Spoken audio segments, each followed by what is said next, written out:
الشيطان الرجيم بسم الله الرحمن الرحيم تبارك الذي بيده الملك وهو على كل شيء قدير إلى آخر الآية فليضحكوا قليلا وليبكوا كثيرا إلى آخر الآية ومن أظلم ممن افترى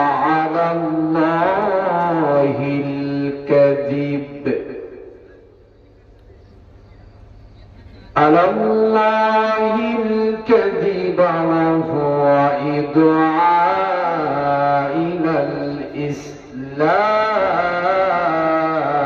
الإسلام والله لا يهدي القوم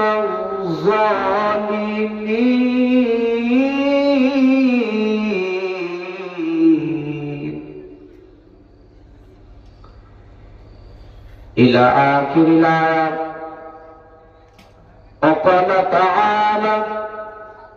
وقال تعالى في شان حبيبه إن الله وملائكته يصلون على النبي يا أيها الذين آمنوا صلوا عليه وسلموا تسليما درود إبراهيم পড়ি সবাই জবান ছেড়ে বলুন اللهم صل على محمد وعلى آل محمد كما صليت على إبراهيم وعلى آل إبراهيم إنك حميد مجيد اللهم بارك على محمد وعلى آل محمد كما باركت على إبراهيم وعلى آل إبراهيم إنك حميد مجيد একদিন তোমারি নাম মসজিদে হবে এলাম ঠিক না বলেন একদিন তোমারি নাম মসজিদে হবে এলাম তৈরি থেকো তৈরি রেখো তৈরি থেকো তৈরি রেখো কবরেরই মাল সামান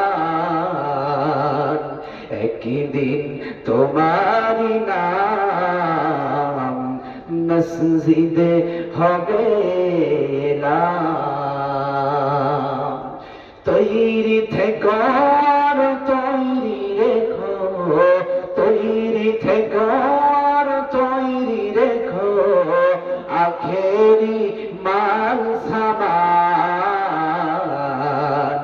একদিন তোমারি নাম মসজিদে হবে এলাম আলহামদুলিল্লাহ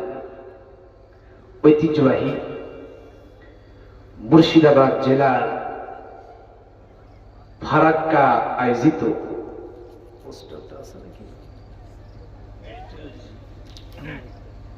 ঐতিহ্যবাহী শঙ্করপুর পূর্বপাড়া জামে মসজিদ প্রাঙ্গণে এ বিশাল ঐতিহাসিক তাবলীগী জলসা, এই জলসার সম্মানিত সভাপতি সাহেব, আল্লাহ তাআলা হুজুরকে নেক হায়াত দিন। সবাই বলেন আল্লাহুম্মা আমিন। আমি কিন্তু হুজুরকে খুব ভালো করে চিনি। হুজুর মনে হয় আমার পাশে গগন পাহাড়ির পাশে একটা প্রোগ্রাম করেছিলাম, 2 ঘন্টা আমার বয়ান শুনেছিলেন না হুজুর? আমার মনে আছে এখনো। এবং বয়ান শোনার পরে হুজুর আমার মাথায় হাত বুলাইছিলেন, আমার এখনো মনে আছে। আমি ওখানে খুব সম্ভব সূরা ফুরকান থেকে তাফসীর করেছিলাম, সূরা ফুরকানের 27 এবং 28 আমার এখনো মনে আছে। জি, সম্মানিত হাজিরিন, আমার ডান পাশে বসা 2 জন বিশিষ্ট আলেমী দ্বীন,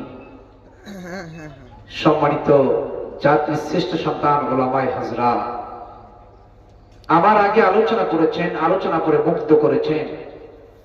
আপনাদের দেশে একটা সিস্টেম আমি দেখেছি, মানে পোস্টারের নাম থাকলে নামগুলো বলে না। উচিত হলো প্রত্যেকের সম্মান দেওয়া। কথা বলেন ঠিক কিনা? সম্মানিত হাজিরিন, আমার আগে কথা বলেছেন মাওলানা আব্দুল করিম, আমার বন্ধু বরাবর। আলোচনা করেছেন আব্দুল সবুর সাহেব, আলোচনা করেছেন কারি আকবর আলী, আলোচনা করেছেন আব্দুল মুঈদ মাদানী, আলোচনা করেছেন হাফেজ জারিউল ইসলাম, সামিউল ইসলাম, জয় হোক আসলাম সাহেব সহ যারা আলোচনা করেছেন, আল্লাহ তাআলা সবাইকে নেক হায়াত দিন, উচ্চ সম্মান মর্যাদা বাড়িয়ে দিন। সবাই বলেন আল্লাহুম্মা আমিন। বিশেষ করে আমার সামনে বসা দিন প্রেমিক, কোরআন প্রেমিক মুসলিম মিল্লাত ভাই বাবাজিরা, পর্দার আড়ালে রয়েছেন স্নেহে সরলা মায়াবী কণ্ঠী মা বোনেরা রয়েছেন। আমি দেখলাম দাঁড়িয়ে আছেন রাস্তাতে আমার প্রাণ প্রিয় পুলিশ ডিপার্টমেন্টের ভাইরা, থাকতে পারেন জাতির বিবেক সাংবাদিক বন্ধুগণ, সকলের প্রতি সুন্নাহ তরিকা আরেকবার সালাম জ্ঞাপন করছি। সুম্মা আসসালামু আলাইকুম ওয়া রাহমাতুল্লাহি ওয়া বারাকাতুহু। হাদিস শরীফে আছে, যে যেমন সালাম দিবে তার সালামের জবাবটা তেমন আওয়াজ দিবে। জোরে বলেন সুবহানাল্লাহ। আরো জোরে বলেন তো সুবহানাল্লাহ। সামনে তো নির্বাচন, আপনারা বলবেন আমার নেতার চরিত্র ফুলের মতো পবিত্র, গাঁজা খায় দশক্ত। তার মানে নির্বাচনের সময় আসে ঠিক টাকার বিনিময়ে নেতার স্লোগান গায়। কথা বলেন ঠিক কিনা? এখন সুবহানাল্লাহ মুখ থেকে বের হবে না।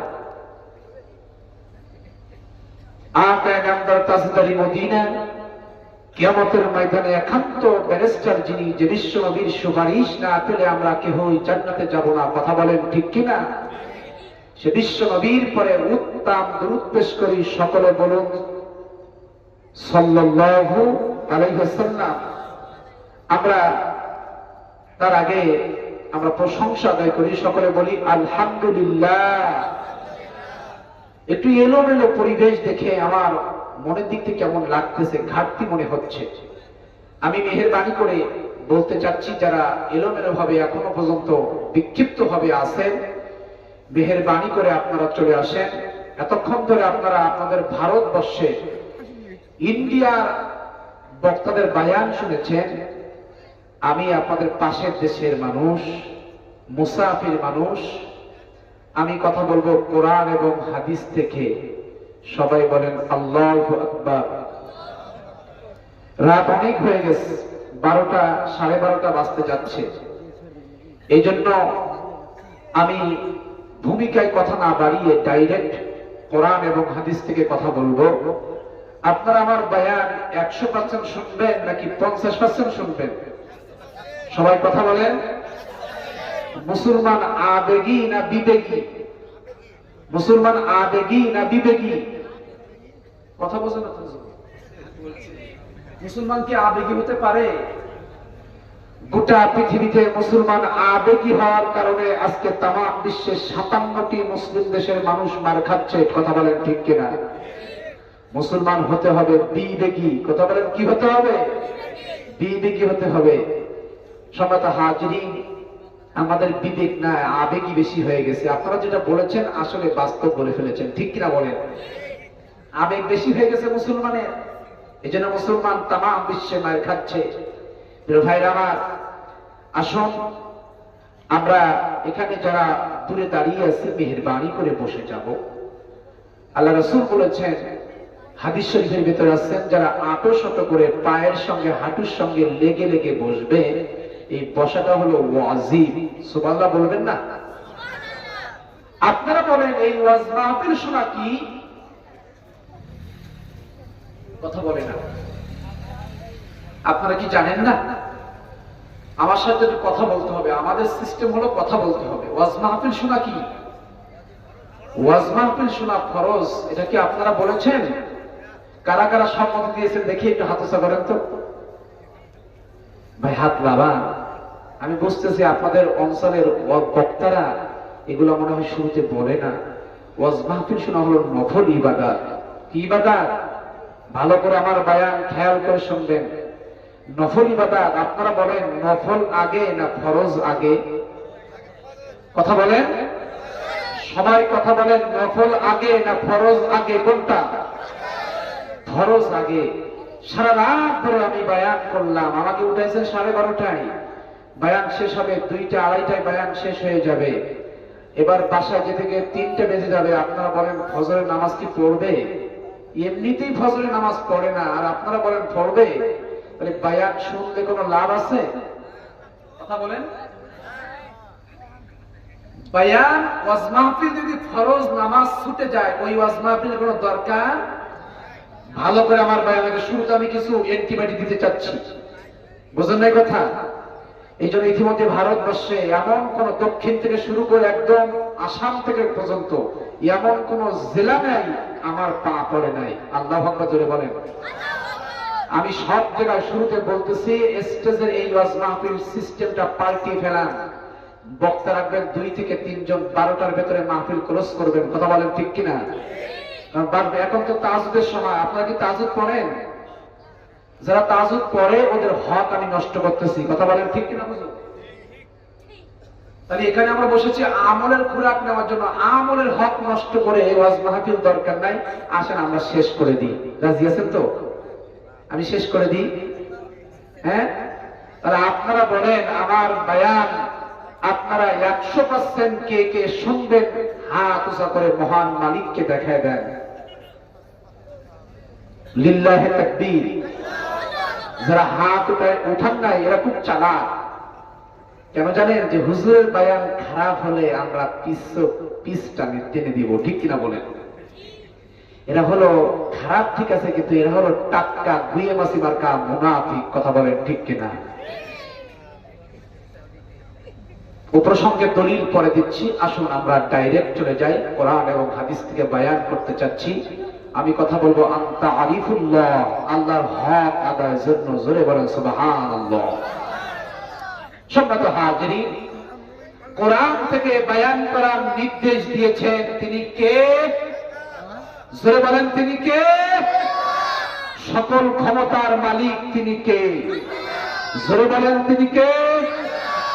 সম্মানিত ভাইরা আমার, বাবাজিরা আমার, আল্লাহ রাব্বুল আলামিন কত সুন্দর করে কোটেশন করে জানিয়ে দিলেন। আমার আল্লাহ রাব্বুল আলামিন বললেন, তাবারাকাল্লাযী বিয়াদিহিল মুলক ওয়া হুয়া আলা কুল্লি শাইইন কাদির।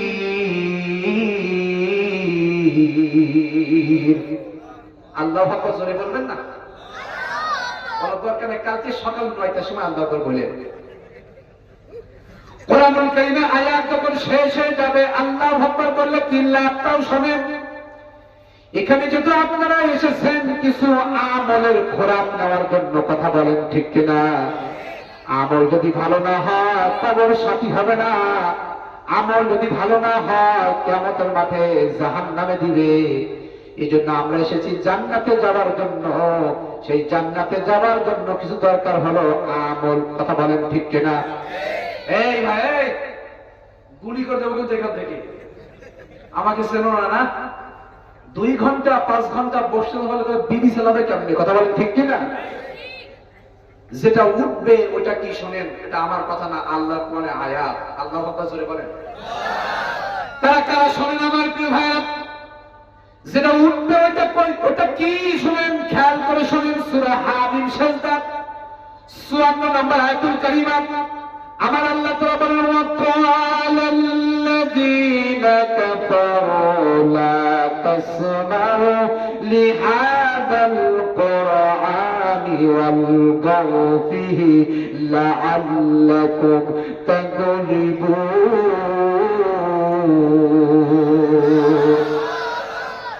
টাটকা কথা, কোনো ভেজাল নাই। আপনারা বলেন কোরআনের ভিতরে কোনো ভেজাল আছে? যেটার ভেজাল আছে? আল্লাহ বলেন, ওয়াকালাল্লাযীনা কাফারু, আয়াত থেকে কান লাগাবেন।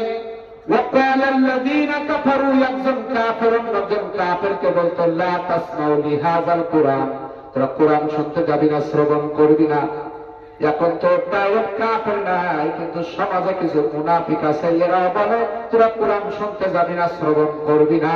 এখানে শুধু ক্ষান্ত হন নাই, ওরা বলে যদি বা যাস গন্ডগোল বাঁধানোর চেষ্টা করবি। আছে না নাই? আছে না নাই? গন্ডগোল বাধা দিবি, হট্টগোল বাধা দিবি। লাআল্লাকুম তাগলিবুন। ওরা মনে করে বাদালে মনে হয় আমরা বিজয় লাভ করব।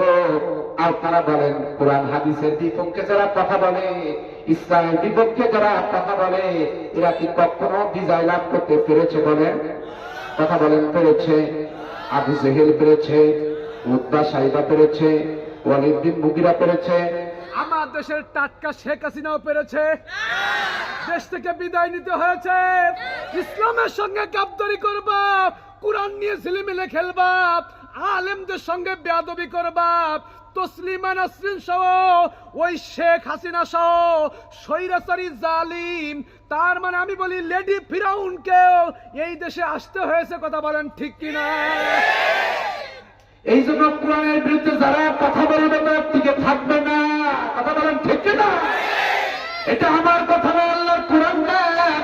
যারা আল্লাহর কোরআনের পক্ষে থাকবে, ইসলামের পক্ষে থাকবে, এদেরকে বিজয় দিবে তিনি কে? যারা বলেন তিনি কে? ভাই, বাংলা বাংলা হুজুর আমিরা দলিল নেন। আমার আল্লাহ তাআলা বলেন, ওয়ালা তাহিনু ওয়ালা তাহজানু ওয়া আনতুমুল আলাউনা ইন কুনতুম মুমিনিন। ওয়ালা তাহিনু ওয়ালা তাহজানু, চিন্তা করো না, দুঃখ করো না, হতাশাগ্রস্ত হও না। ইন কুনতুম মুমিনিন, যদি তোমরা মুমিন হতে পারো, আমি আল্লাহ তাআলা তোমাদেরকে বিজয় দিয়ে দিব। জোরে বলেন সুবহানাল্লাহ। আমার প্রিয় ভাইরা, এই বিজয় আমাদেরকে ভালো করে আয়াত থেকে কান লাগাবে। বিজয় আসতে হলে আগে হতে হবে মুমিন। কথা বলেন ঠিক কিনা? মুমিনের কোয়ালিটি হলো 4টা। মুমিনের কিছু সিস্টেম আছে, এমনি মুমিন হওয়া যায় না। কথা বলেন ঠিক কিনা? মুমিনের কোয়ালিটি 4টা। প্রিয় ভাইরা আমার, ভালো করে বুঝবেন। মুমিনের প্রথম নম্বর হলো, মুমিনদের পরে আল্লাহর পরীক্ষা বেশি আসে। এটা আমার কথা না, আল্লাহর কোরআন সূরা আনকাবুত 1 নম্বর আয়াত। আমার আল্লাহ তাআলা বলেন, আহাসিবান নাসু আইয়ুতরাকু আইয়াকুলু আমান্না ওয়া হুম লা ইফতানুন। আমার আল্লাহ বলেন, আহাসিবান নাস, মানুষ তোমরা কি ধারণা করেছো, কি মনে করেছো পরীক্ষা ছাড়া ঈমান আনলাম বলে পার পেয়ে যাবে? তার কখনো নয়। তোমাদের পরে পরীক্ষা আসবে, বাধা আসবে, মুসিবত আসবে, বিপদ আসবে, ইস্তিমরুলাত চলবে, তারপরে তোমাদের ঈমান মজবুত হবে।